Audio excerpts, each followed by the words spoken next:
अस्सलाम वालेकुम, मैं हूँ तहमीना शेख। 9 दिसंबर को एक शौहर कॉल करता है अपनी बीवी को और ये कहता है कि जरा बाजार चली जाओ, एक शलवार कमीज का कपड़ा लेकर आओ, बेहतरीन सा रंग लेकर आना और लेकर वहीं पर दर्जी को सिलने भी दे देना। शादी पर जाना है मुझे और टाइम नहीं लग रहा, तो तुम दे आओगी तो चलो सिल जाएगा और मैं पहन लूंगा। तो बीवी आगे से कहती है कि ठीक हो गया। अब बीवी बाजार जाती है शौहर के कहने पर सूट लेने के लिए, लेकिन वापस नहीं आती। शौहर कॉल करता है, कॉल रिसीव ही नहीं होती, बेल जाती नहीं है। परेशान हो जाता है, हर जगह पर जाकर ढूंढता है, पूछता है, मगर कुछ पता नहीं चलता। फिर थक हार के अपनी सास के पास जाते हैं, उनको बताता है, उनको लेता है और पुलिस स्टेशन आकर एक FIR दर्ज करवाता है। और उस FIR के दर्ज होने के कुछ दिन अभी गुजरे ही थे कि खबर आती है कि नहर से लाश मिली है। पुलिस इस केस पर खूब काम करती है हर पहलू से। नतीजा ये निकलता है कि इसको कत्ल करने वाला यही शौहर था जिसने बाजार भेजा सूट लेने के लिए। सवाल ये है कि शादी को सिर्फ 4 माह गुजरे थे। हैरान कुन बात यह है कि शादी को 4 माह में अभी आपके शौक पूरे नहीं होते, नए नवेले दिन होते हैं। ऐसी क्या बात हो गई कि कत्ल कर डाला? वजह रात क्या है? क्या किसी के कहने पर किया या मामला कुछ और है? इस में कितने लोग शामिल हैं? शौहर ने बीवी को कॉल करके बाजार भेजा, बड़ा इंपॉर्टेंट पॉइंट है। ये दोनों मियां बीवी घर में अकेले रहते थे, ये इंपॉर्टेंट 3 पॉइंट है और कोई नहीं था इनके साथ। अब अगर करने की घर से बाजार भेजा तो बाजार क्यों भेजा? वहां तो बहुत से लोग होते हैं। अब यहाँ पर मामला अंदर का क्या है कि मैं आपको आगे चलकर बताऊंगी। कसूर में ये अफसोसनाक वाकया पेश आया है मोहल्ला बागवाला में, जहाँ पर फैमिली रहती है। राशिद अली सरबरा का नाम है और बीवी का नाम है सलमा। इनकी एक बेटी है जिसका नाम है कायनात और कायनात 26 साल की जवान है। कायनात की शादी जोहेब के साथ वालिदैन इज्जत के साथ, अच्छे अंदाज में, रस्मों के साथ, खुशियों और दुआओं के साथ शादी करते हैं। अल्लाह ने शादी के बाद 2 बच्चे अता फरमाए, एक बेटा एक बेटी। और जोहेब एक बहुत अच्छा और एक बहुत जिम्मेदार शौहर था। एक दिन खबर ये आती है अचानक से बीवी को, कायनात को, कि जोहेब का एक्सीडेंट हो गया है। बीवी भागती है पीछे तो बदकिस्मती से अगली खबर ये आती है कि इस हादसे में जोहेब इस दुनिया से चला गया। अब कायनात बिल्कुल जवान है, यंग है और बेवा हो गई। बहुत बड़ा दुख है। ये अपनी इद्दत पूरी करने लगती है ससुराल में ही। जैसे इद्दत ससुराल में पूरी होती है, इसकी वालिदा आती है इसको लेने के लिए। अब की बार कायनात जो है वो अपनी सास से कहती है, अम्मी अच्छा चलें, मैं चलती हूँ, बच्चों की पैकिंग करनी है। तो सास कहती है, बेटा बच्चे आपके साथ नहीं जाएंगे, आप अकेले जाओगे अपनी अम्मी के साथ, मेरी बात को समझने की कोशिश करो। कायनात आप अभी बिल्कुल जवान हो, इन बच्चों के साथ जब माँ के घर रहोगी, एक तो इनके अखराजात बहुत मुश्किल है इस महंगाई के दौर में। फिर बेटा आप जवान हो, आपकी शादी होनी आगे, तो इन बच्चों को लेकर जाओगी तो कोई अच्छा आदमी नहीं कबूल करेगा।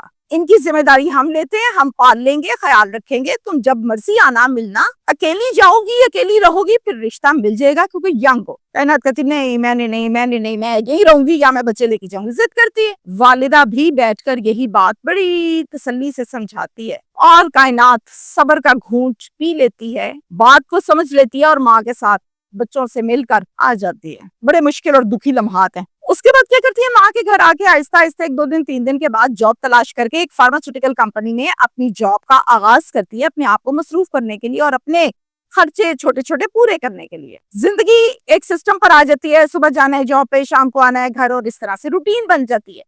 अब उसी फार्मास्यूटिकल कंपनी में एक लड़का है जिसका नाम है ज़ीशान। उसके साथ गपशप हो गई और फिर बन गया रिलेशन। अब जैसे ही रिलेशन बन गया तो कायनात ने अपनी जिंदगी से मुतल्लिक एक बात सच बताई कि शौहर फौत हुआ, 2 बच्चे, ये जिंदगी। जबकि ज़ीशान ने ये बताया कायनात को कि मैं अनमैरिड लड़का हूँ। अब आगे चलते हैं, मैं आपको बताऊं कि रिलेशन बने हुए 8 माह गुजरे। ज़ीशान जो है वो भी और इधर से कायनात भी फुल इन्वॉल्व है। कायनात की तरफ से ये प्रेशर डाला गया कि चलो ज़ीशान काफी हो गया टाइम, अब निकाह करते हैं, इकट्ठे रहते हैं। ज़ीशान कहता है मैं अपने घर बात करूंगा। ज़ीशान अपने घर बात करता है मगर फैमिली साफ इनकार कर देती है और ये कहती है कि तुम पागल हो, तुम अनमैरिड हो, वो 2 बच्चों की माँ है, बेवा है, तुम्हें कोई अनमैरिड लड़की मिल जाएगी क्या? आप पागल तो नहीं हो गए? कहता नहीं मैंने उधर ही करनी है। लेकिन फैमिली ने कहा हमने कोई नहीं करनी, اب یہ بات ساری آ کے جب بتاتا ہے کائنات کو، کائنات ساری بات صبر کے ساتھ اور حوصلے کے ساتھ سننے کے بعد یہ کہتی ہے ذیشان اب مجھے تم سے فیصلہ چاہیے، تم نے کیا کرنا ہے؟ میں یہ چاہتی ہوں کہ ہم چپکے سے نکاح کر لیتے ہیں، بعد میں جب مرضی تم اس کو اوپن کر لینا، جب نکاح ہو چکا ہوگا تو پھر کیا کر دیں گے، یہی ایک حل ہے اور کوئی حل نہیں ہے، یا پھر تمہارا راستہ وہ اور میرا راستہ یہ، تعلق ختم کرتے ہیں۔ ذیشان کہتا ہے کہ نہیں میں تو بہت زیادہ انوالو ہوں، عادت ہے، پیار کرتا ہوں، چلو نکاح کرتے ہوں۔ اب یہ ساری جو ڈسکشن ہوئی، جو فائنل ہوا، کائنات جب گھر گئی تو اپنی والدہ سے کہا کہ ہمیں ذیشان نکاح کے لیے ایگری ہے لیکن گھر والوں سے چھپ کر کرے گا، جس پر والدہ کہتی ہیں کائنات اس کی فیملی میں سے بڑے کا ہونا ضروری ہے، اس نکاح میں ایسے نہیں زندگی گزرتی، یہ مشکل ہو جائے گا، اس کی فیملی میں سے سارے نہ ہوں لیکن کچھ بڑے تو ہوں، پھر نکاح ٹھیک ہے، ایسے نکاح ٹھیک نہیں ہے۔ کائنات کہتی ہے امی انہوں نے تو دے دیا صاف جواب، وہ تو کوئی نہیں نکاح میں بیٹھیں گے، بس پھر ایسے ہے کہ ذیشان میرے سے چھٹ جائے گا، وہ اس کو اپنی طرف لگا لیں گے اور آپ کہہ رہی ہیں کہ وہ بیٹھے ہیں، وہ تو انکار کر چکے۔ اب کیا ہوتا ہے، یہ نکاح ذیشان اور کائنات 4 ماہ پہلے چپکے چپکے کر لیتے ہیں، کرائے کا مکان لیتے ہیں اور اس میں رہنا شروع کر دیتے ہیں، دونوں میاں بیوی۔ کائنات کی طرف سے والدین اور چند رشتہ دار اس نکاح میں موجود تھے، جبکہ ذیشان کی جانب سے اس نکاح میں ایک بھی رشتہ دار یا کوئی بڑا نہیں تھا۔ زندگی گزرنے لگی، کبھی ذیشان دن کو آتا اور کبھی ذیشان رات کو آتا اور کبھی نہ آتا۔ کائنات کو یہ تو پتا تھا کہ یہ نکاح ہے چوری چھپے والا، اس نے فیملی کو بھی مینج کرنا ہے، تو شروع میں تو برداشت کرتی رہی۔ اب فیملی سے جب ذیشان نے ذکر کیا تھا کائنات کا شادی کے لیے تو فیملی اسی ٹائم سے وارن ہو گئی تھی اور بڑی تیزی کے ساتھ لڑکی ڈھونڈنی شروع کر دی کہ جلدی جلدی شادی کر دیں، ایسا نہ ہو کہ کہیں ذیشان باروں بار کوئی گل کھلا دے۔ اب فیملی یہ نہیں جانتی تھی کہ گل کھلا نہ دے، گل کھل چکا، چپکے سے نکاح ہو چکا، یہ فیملی کو نہیں پتا تھا۔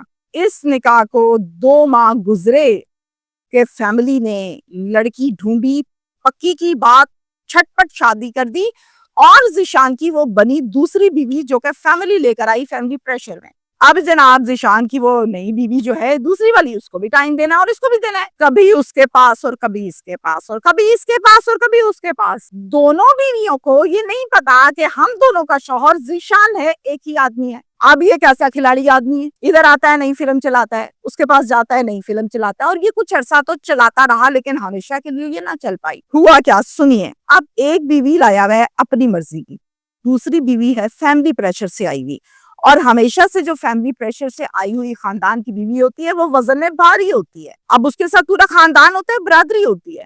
یہاں پر کیا ہوتا ہے، ذیشان اب پریورٹی دینے لگتا ہے دوسری بیوی کو جو کہ خاندان دے کر آیا، کیونکہ اگر وہ شک کرے گی، تنگ کرے گی، کمپلین کرے گی تو پوری برادری میں بے عزتی ہوگی، اس لیے صبر کرنا ہوگا تو صرف کائنات کو کرنا ہوگا۔ اور کائنات لڑتی تھی کہ تم آتے نہیں ہو، تم ایسے ہے، تم ویسے ہو، پہلے تو تم 3-4 دن رہتے تھے، اب تم 1 دن بھی نہیں رہتے ہو، معاملہ کیا ہے، شک کرنے لگتی ہے، انویسٹیگیٹ کرتی ہے، کہتا ہے کہ دیکھو میں پہلے 3-4 دن رہتا تھا، اب فیملی کو شک ہے جب سے میں نے تمہارا ذکر کیا تھا، اب فیملی مجھے چیک کرتی ہے، میں اس لیے واپس چلا جاتا ہوں، پریشان ہوں، نہیں تنگ کرو، بات کو سمجھو، پیار کرتا ہوں، محبت کرتا ہوں، لمبے فلسفے۔ چونکہ یہ انڈرسٹینڈنگ کی شادی تھی تو دونوں کو ایک دوسرے کی روٹین کا اچی بچی کا پتا تھا۔ اب کائنات یہ کہنے لگی ذیشان کو کہ 3 ماہ ہمارے نکاح کو گزر گئے ہیں، بس اب اوپن کرو بھائی، ختم کرو یہ چوری چھپے کا کھیل، اوپن کرو، میں جا کے اپنے سسرال میں رہوں گی۔ اب کائنات کو یہ تو نہیں پتا تھا کہ وہ بیچارہ کیسے اوپن کرے، بھائی وہاں تو بیوی بیٹھی ہے، یہ سمجھی تھی کہ اکیلی میں ہی بیوی ہوں۔ ذیشان اندر ہی اندر ڈر رہا تھا، ہونے یہ لگا کہ ذیشان نے یہ سوچا کہ اب کوئی حل نہیں بچا، اب کیا کریں، اب کائنات کو لگائیں کھڈے لائیں، پلاننگ شروع، اندر ہی اندر پلاننگ شروع۔ سنیے، کائنات کے نکاح کو 4 ماہ گزر چکے، دوسری بیوی کو 2 ماہ گزر چکے۔ اب تاریخ تھی جناب 6 دسمبر کی، جب پلان کا باقاعدہ آغاز ہوا، کام شروع ہوا۔ ذیشان نے کائنات سے کہا ملتان جا رہا ہوں شادی پر، اور شادی پر مجھے کچھ دن لگ جائیں گے ملتان میں، تم ایسا کرو اپنی بہن کی طرف چلی جاؤ یا امی کے گھر چلی جاؤ، وہاں رہ لو، اکیلی کیسے رہو گی، میں جب آؤں گا تو آپ کو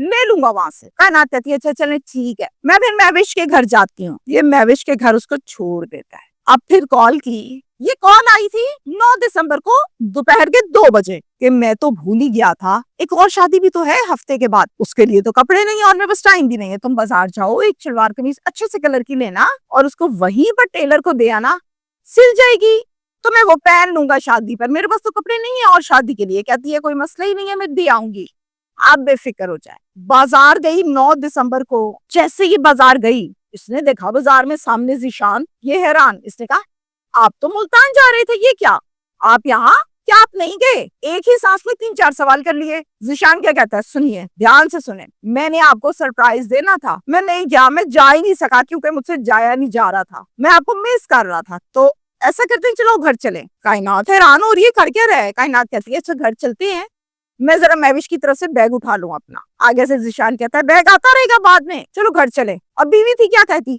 चले गई। जैसे ही घर पहुंचे जाते सार ज़ीशान ने कायनात का गला दबाया, जब तक तड़फती रही ना छोड़ा, और जब हिलना बंद हो गई तो छोड़ दिया, यानी कायनात को गला दबाकर मार डाला। और खुद जो ड्रामा सारे का सारा किया था, शादी का, बहन के घर जाने का, ड्रॉप करने का, सूट लेने का, बाजार भिजवाने का, एक्चुअल वो इसलिए इस प्लानर ने और शातिर आदमी ने किया था कि कल को ये बात जब खुलेगी तो फिर यकीनन महविश को बुलाया जाएगा, पूछा जाएगा क्या तुम्हारे पास थी कायनात, तो यकीनन यही कहेगी महविश कि हाँ मेरे पास तो मेरा बहनोई छोड़ कर गया था और वो सूट लेने बाजार गई और हो गई, मेरा पता ही नहीं चलेगा और मैं मक्खन से बाल की तरह बाहर आ जाऊंगा, जो कि हो ना सका। कायनात की को बोरी में बंद किया, अच्छे से पैक किया और फिर पास में खुश्क नहर ढिंगशा के इलाके में है, वहां पर जाकर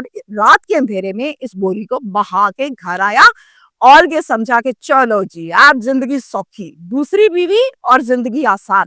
लेकिन अब जिंदगी सही मुश्किल शुरू हुई थी। इधर से महविश परेशान है कि घर नहीं आई, बाजार गई थी सूट लेने, वो कॉल्स कर रही है, नंबर बंद जा रहा है, बहनोई को कॉल करती है कि कॉन्टिन्यूसली कॉल कर रही है, उसका पता नहीं चल रहा, उसका नंबर बंद जा रहा है, आप जल्दी से आ जाए, मैं बहुत परेशान हूँ।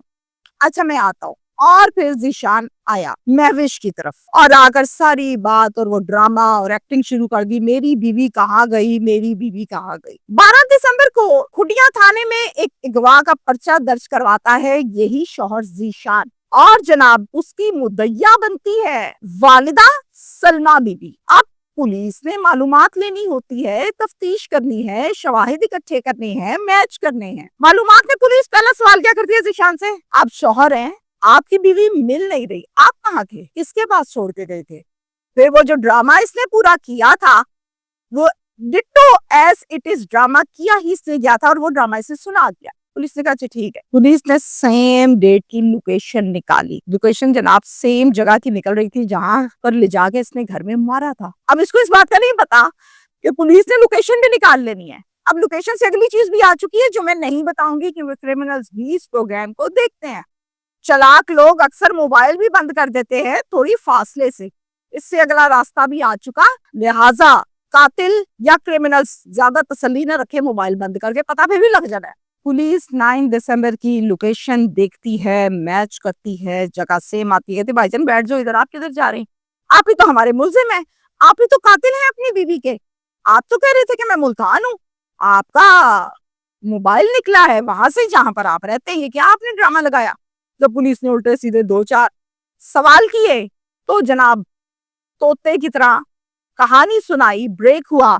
सबसे पहले तो इसने इकबाले जुर्म किया कि मैंने मारा है, फेंकी है नहर में, चलो बरामदगी करवाओ, डाले में बिठाया इसको और ले गए बरामदगी के लिए। अब पुलिस की ऑफिशियल स्टेटमेंट है कि इन्होंने को नहर से बरामद किया है, इट मींस के केस कंप्लीट हो गया, तफ्तीश पूरी हो गई। यहाँ पर मैं आपको बताऊं कि अब ज़ीशान पर है 302, एक बीवी कत्ल कर दी और एक बीवी कातिल की बीवी बनी, अब बाकी की जिंदगी जेल में गुजरनी है। अब जो पीछे बीवी बैठी है किसके इंतजार में बैठी है भाई, 2 माह सिर्फ से शादी के हुए, ना बच्ची ना बच्चा। तो हमेशा जब आप खड्डा अगले के लिए खोदते हैं तो गिरते आप उसमें पहले हैं, जिसका यकीन कभी भी किसी क्रिमिनल को, कातिल को या नेगेटिविटी वाले लोगों को नहीं होता। वो कहते हैं हम तो आराम से काम डालेंगे और खत्म, ऐसा नहीं होता। वक्त के साथ साथ चीजें चेंज होती हैं और चंद माह में चीजें एक्सपोज हो जाती हैं। 1987 या 1980 में हम नहीं रहते, वक्त बदल चुका, हालात बदल चुके। Thank you.